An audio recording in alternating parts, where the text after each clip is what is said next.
ஆஸ்திரேலியாவில் உள்ள மித்ரா எனும் பெயர் கொண்ட பறவை 9 நிறத்தில் தெரியும்.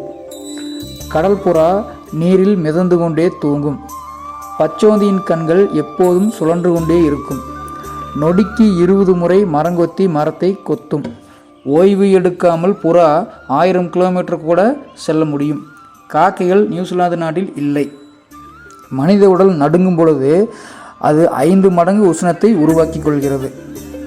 மனித உடலில் உள்ள இரத்தம் ஒரு நாளைக்கு 60,000 கிலோமீட்டர் முதல் 1,00,000 மைல்கள் வரை பயணம் செய்கிறது. பையா எனும் பறவை மனிதனைப் போலவே விசிலடிக்கும். பெண்குவின் நிலத்தில் பறக்காது, நீரில் பறக்கும். வெட்டுக்கிளியின் ரத்தம் வெள்ளை நிறத்தில் இருக்கும். நண்டு ஒரு வருடத்துக்கு 83 கிலோமீட்டர் நடக்கும். வாத்து காரையில்தான் முட்டையிடும். 500 கிராம் தேனை சேகரிக்க தேனி 75,000 கிலோமீட்டர் செல்ல வேண்டியுள்ளது.